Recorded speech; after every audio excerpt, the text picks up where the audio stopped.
Yosh bir qizcha otasi bilan cho'lning uzoq joylarida yurardi. Otasi esa yerda chuqur kavlar ekan, qizaloq otasining nega bunday qilayotganini tushunmasdi. Otasidan mehr ko'rmagan edi. Lekin o'sha kuni baxtli edi, chunki qizcha hayotida birinchi marta otasi bilan birga nimadir qilishi mumkin edi. Bir payt u otasiga yordamlashmoqchi bo'ldi. O'ra chuqurlashar ekan, qizaloq ham ishga qiziqib boraverardi. Ular qanday o'yin o'ynashmoqchilar deb o'ylaysiz?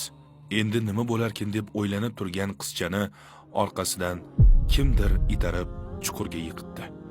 Uni o'z otasi itarib yuborgan edi. Qizning ustiga tuproq tashlay boshladi. Nega chuqurdaligini tushunib yetmagan qizcha qattiq qo'rquvda qoldi. U tiriklayin ko'milayotgan edi. Buni esa aynan eng ko'p mehr kutgan insoni amalga oshirayotgandi. Uning kichik, begunoh qarshiliklari va umidsizlik yig'lari otasining chirigan vijdonini uyg'ota olmadi.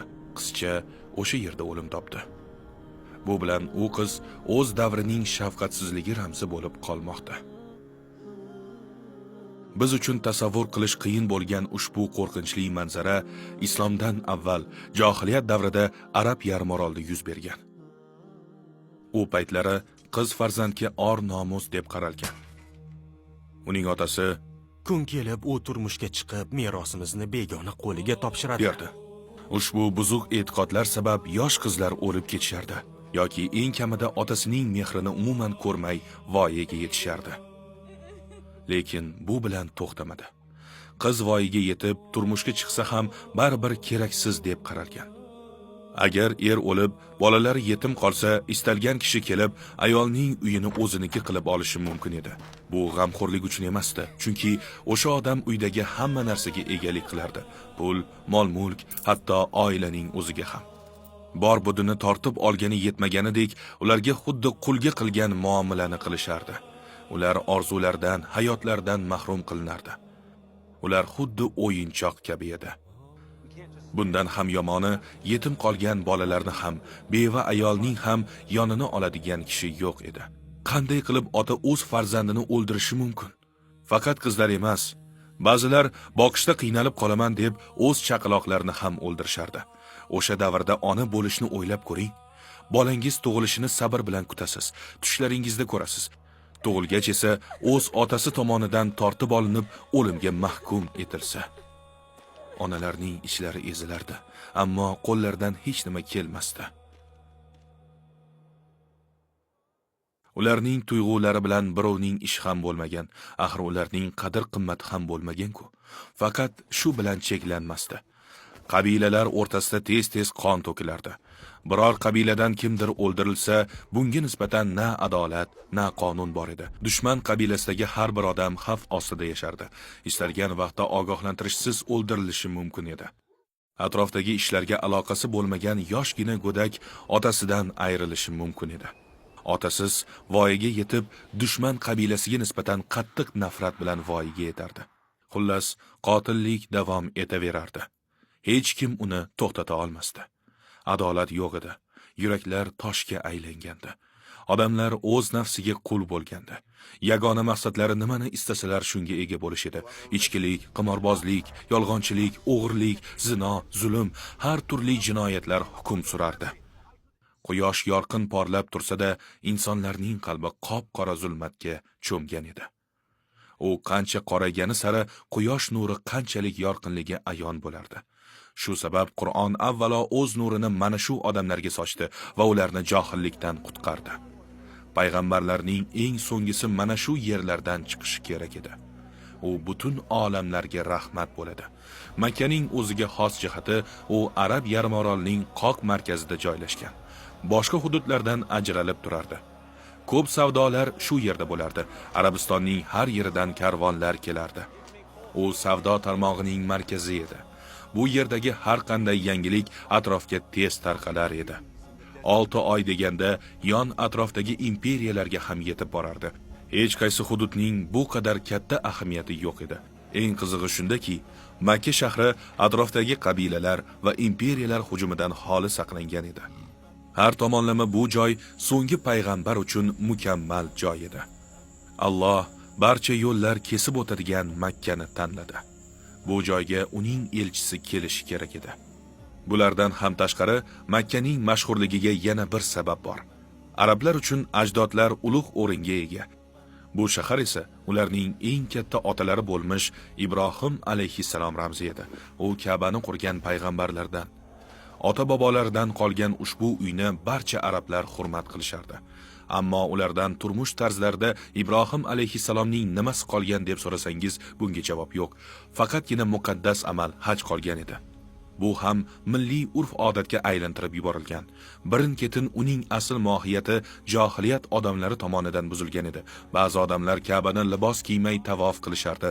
Ba'zilari esa chapak chalib raqs tushishardi. Ular ushbu muqaddas joyning asl ma'nosidan butkul uzilgan edilar.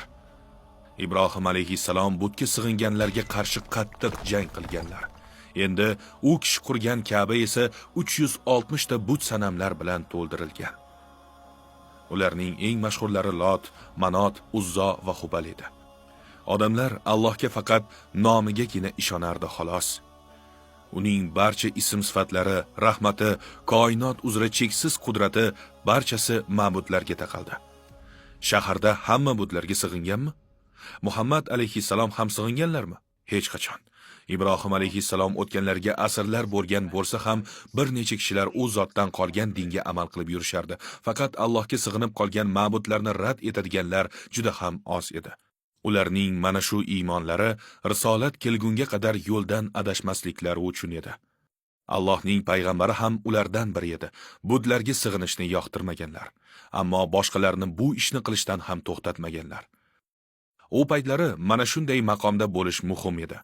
Bo'lmasa, islom kelgach, odamlar "Ey Muhammad, seni yoshligingdan beri bilamiz, doim bizni to'xtatishga urinasan" deyishlari mumkin edi. Unday deya olishmadi, chunki u zot boshqalarning ishiga aralashmasdilar. Ammo payg'ambarlik maqomi berilgach, ularni juda aniqlik bilan ogohlantira boshladi. Alloh shunday bir qalbni hidoyat qiladiki, natijada o'sha bir qalb boshqa uyqudagilarni uyg'otishga yetarli bo'ladi.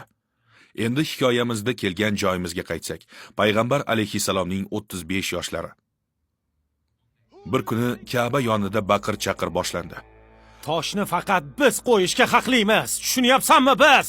Banu Adi, Banu Tamim va Banu Umayya qabilalari o'zlarini boshqalardan ko'ra afzalroq ekanini isbotlashardi. Vaziyat shu darajaga yetdiki, hatto ba'zi oilalar jang qilish uchun va hatto bir-birlarini o'ldirishga qasam icha boshladilar. Bir-birlarini qo'rqitishdi. Ammo buning sababi nima edi? Masala Hajarul Aswadni joyiga qo'yishga kim haqliligi edi. Bir necha kun ortga qaytsak, yillar o'tib Ka'ba juda eskirib, zaiflashib qoldi. Bizlarga voy bo'lsin, otamiz Ibrohimdan qolgan bu muqaddas bino mana shu ahvolga kelibdi. Makka oqsoqollari yig'ilib maslahatlashishdi. O'sha paytda ularga Jiddadagi Shuayba sohiliga bir kema kelganining xabari keldi. Kemada aynan ularga kerakli qurilish ashyolari bor edi. Ular o'sha ashyolardan sotib olib, Ka'bani boshqatdan qurishni xohladilar. Bu uchun ular ma'lum miqdordagi mablag' belgilashdi. Hamma qo'lidan kelganicha pul qo'shdi. Johiliyat davri bo'lsa ham ribodan olingan har qanday pulni qo'shmaslikka qaror qilishdi. Ilohiy jazodan qo'rqishardi-da. Bunday muqaddas joy uchun odamlarning ko'z yoshidan topilgan pullarni sarflashni xohlashmasdi. Nihoyat kerakli miqdorda pul yig'ildi. Birgalikda Ka'bani qayta qurishdi. Faqat bir ish qolgandi. Hammaning e'tiborini tortgan ish. Hajarul Aswadni o'z joyiga qo'yish. Asrlar avval u Ibrohim alayhissalom tomonidan qo'yilgan. O'sha kundan beri hech kim unga tegmagandi. Bunday sharafni hech bir kishi boshqasiga berib qo'yishni istamasdi. Har birlari o'zlarini bunday sharafga loyiqroq deb bilishardi. Bu sharaf bizga tegishli. Yo'q, u bizga tegishli. Bir-birlarini qirib tashlash darajasiga yetdi. Meni o'ldirmaguningcha bu sharafga ega bo'la olmaysan. 4-5 kun davomida hech qanday yechim topilmadi. Yaxshi niyat bilan boshlangan ishning bunday ayanchli yakun topishi achinarli. Eng kattalari turib shunday dedi. Ey Qurayshliklar, bu masalani o'zimiz hal qila olmas ekanmiz. Ka'baning anavi darvozasidan birinchi kirgan odam sizlarga hakamlik qilsin. Masalani u hal qilsin. Hamma bu fikrga qo'shildi. Jimgina o'sha kishini kutishdi. Darvozadan kim kirib kelgan deb o'ylaysiz? Biroz o'tgach, nihoyat bir kishi darvozadan kirib keldi. U kishini ko'rishlari bilan qalblariga chuqur xotirjamlik kirdi. Bu Al-Amin, o'zimizning Muhammad. U nimaiki demasin, qabul qilamiz. U kishi Muhammad alayhissalotu vassalom edilar. Unga hamma ishonardi. Barchaga ma'qul keladigan qaror chiqarishga hamma amin edi. So'ng u zotga vaziyatni tushuntirishdi. Bizni jiddiy kelishmovchilik qamrab oldi. Nima qilishga hayronmiz. Bir-birimizni qirib yubormasimizdan oldin bizga bir yechim topib bergin. Hayajon va qiziqqonlik to'la yuzlar bilan u zotning qarorini kutishdi. Masalani qanday qilib yechdilar? U zot menga mato keltiring dedilar. Nima qilmoqchiligini hech kim bilmasdi. Avval Hajarul Aswadni mato o'rtasiga qo'ydi. So'ng har bir qabiladan bir kishi kelib, matoning bir qismini ushlashini buyurdilar. Birgalikda toshni Ka'ba tomon olib borishdi. Oxirida esa payg'ambar alayhissalom muborak qo'llari bilan Hajarul Aswadni olib o'z joyiga qo'yib qo'ydilar. Mana shu bilan Quraysh o'rtasidagi katta janjal oldi olindi. To'kilishi muqarrar bo'lgan qon bartaraf etildi. Mana shu voqea odamlarda Muhammad alayhissalomga bo'lgan shavqni oshirdi. Yana bir bor hamma u zotning ishonchli ekaniga amin bo'lishdi. Bu sifatlari haqida ancha avval gapirib o'tdik. Kimdir Al-Amin desa, odamlar uning kimligini darrov tushunishardi. Bu faqat payg'ambar alayhissalom edilar. Hayotlari davomida bu xislat u kishida ko'p namoyon bo'ldi. Hamkorlikda ishonishdi, oilada ishonishdi, so'zlari ishonchli edi. U kishiga yosh hamda qari ham birdek ishonardi. Bu sifat odamlar qalbida o'chmas iz qoldirgan edi. U zotga shunday sifat berish Allohning rejasi edi. Ana shunda payg'ambarlik davri kelgach, odamlar uni yolg'onchilikda ayblay olmasdi. Ayblasalar ham bunday ayblov asossiz bo'lib qolaverardi. Makkada odamlarning Muhammad alayhissalomga bo'lgan ishonchlari ko'paygani sari u kishida bir nimalar o'zgara boshladi.